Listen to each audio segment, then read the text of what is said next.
वीर राणा सांगा भारत देश के गौरव थे। इनके खौफ का असर यहाँ तक था कि कोई भी इससे युद्ध करना नहीं चाहते थे, डर के मारे।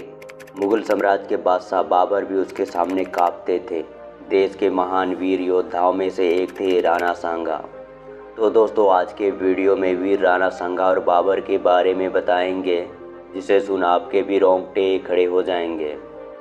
उससे पहले वीडियो को लाइक एंड चैनल को सब्सक्राइब करना ना भूलिएगा।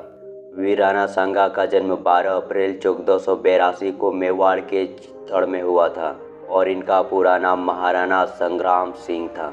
इनके पिता का नाम राजा रायमल था। राणा सांगा अपने पिता महाराणा रायमल की मृत्यु के बाद 1509 में 27 वर्ष के आयु में मेवाड़ के शासक बने।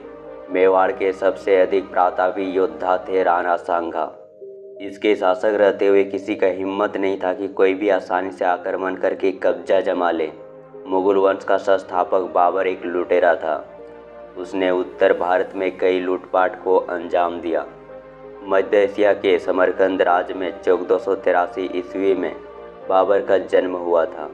उनके पिता उमर शेख मिर्जा तैमूर शाह और माता कुतुब निगर खानम थी। बाबर का पूरा नाम जहरुद्दीन मोहम्मद था। 1526 ईस्वी में पानीपत के मैदान में बाबर और इब्राहिम लोदी के बीच सत्ता के कारण एक भीषण युद्ध हुआ। इस युद्ध में इब्राहिम लोदी तो हार गए और दिल्ली का साम्राज्य बाबर का नाम हो गया। यह पानीपत का प्रथम युद्ध था। पानीपत के प्रथम युद्ध के बाद सबको लगा कि बाबर सिर्फ लूटपाट के इरादे से भारत आया है और लूटपाट करके भारत को छोड़ जाएगा। पानीपत के प्रथम युद्ध में जीत के कारण बाबर के मन में लड्डू फूटने लगा। बाबर ने सोचा, क्यों न भारत में ही रहकर भारत को लूटा जाए और यहीं रहकर राज किया जाए। बाबर ने अपने बड़े बेटे हुमायूं को आगरा पर राज करने के लिए सेना सहित भेजा। इस घटना के बाद महाराणा सांगा को पता चल गया कि जो कि राणा सांगा को बिल्कुल भी मंजूर नहीं था कि बाबर भारत में हमला करके राज करे। महाराणा सांगा और बाबर का युद्ध यहीं से शुरू हुई। बाबर को सबक सिखाने के लिए महाराणा सांगा ने सेना सहित बयाना की तरफ चलना शुरू किया। उस समय बयाना पूर्वी राजस्थान के प्रवेश द्वार के रूप में जाना जाता था, लेकिन बाबर को इतना तो पता था कि राणा सांगा जैसे वीर योद्धा जब तक रहेंगे तब तक वो भारत पे कब्जा नहीं कर पाएंगे। बाबर को जितना डर महाराणा सांगा का था उतना किसी का भी नहीं था। इसीलिए वो राणा सांगा को हराने के लिए कई दिनों से तैयारी कर रहा था और 22 फरवरी 1527 के दिन बाबर राणा सांगा से युद्ध करने के लिए आगरा से रवाना हुआ और कुछ दिनों तक वो शहर के बाहर ठहरकर अपनी फौज और तोपखाने का देखभाल किया। इधर महाराणा सांगा भी बाबर का मुकाबला करने के लिए चित्तौड़ पहुंचे।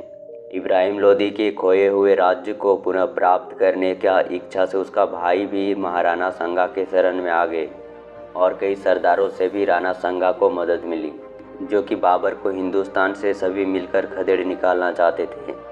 राणा सांगा का फौज पहुंचने का पता चला बाबर को तो बाबर पूरा डर गया था और बाबर भी कहते थे कि राणा सांगा बेहद शक्तिशाली राजा है। जब उसने सुना कि राणा सांगा बढ़ते चले आ रहे हैं तो उसने तैमूर राजा सिलहिद्दी के द्वारा सिंधी का प्रस्ताव भेजा, पर राणा ने उसे स्वीकार नहीं किया और कंदर के मजबूत किले पर अधिकार करते हुए बयाना की ओर आगे बढ़ने लगे और उसने बाबर के आगे वाला सेना को बिल्कुल नष्ट कर दिया था। यह खबर सुनकर बाबर निराश हो गया और ऐसा भी कहा जाता है कि मुगलों के साथ राजपूतों की गहरी मुठभेड़ हुई, जिसमें मुगल अच्छे तरह से पीटे गए, जो कि राणा सांगा के ही लोगों ने राणा सांगा को धोखा दे दिया गद्दी के लिए। ऐसा राजा जिसे कोई भी नहीं मार सकता था अगर राणा सांगा के लोगों ने राणा सांगा को धोखा नहीं दिए होते तो। बाबर और राणा सांगा के बीच 17 मार्च 1527 को युद्ध लड़ा गया। बाबर ने तोपखाने और बंदूकों के बल पर राणा सांगा के सेना को हरा दिया, क्योंकि राणा सांगा के पास ना तोपखाना था और ना ही गोला बारूद। इस युद्ध में राणा सांगा की आंखों में तीर लगने से घायल हो गए, लेकिन उन्होंने परवाह नहीं करते हुए युद्ध में डटे रहे। इस युद्ध में उन्हें आंसी घाव आए थे। उनकी लड़ाई देखकर बाबर के तो होश उड़ गया और ऐसा कहा जाता है कि राणा सांगा ने 100 से भी ज़्यादा युद्ध लड़ा और ये भी कहा जाता है कि 80 घाव आए थे। एक हाथ कट गया था और एक पैर काम करना भी बंद कर दिया था। इसके बावजूद उन्होंने कई योद्धाओं को भी मार गिराया था दोस्तों ये छोटी सी जानकारी आपको कैसा लगा कमेंट करके ज़रूर बताना।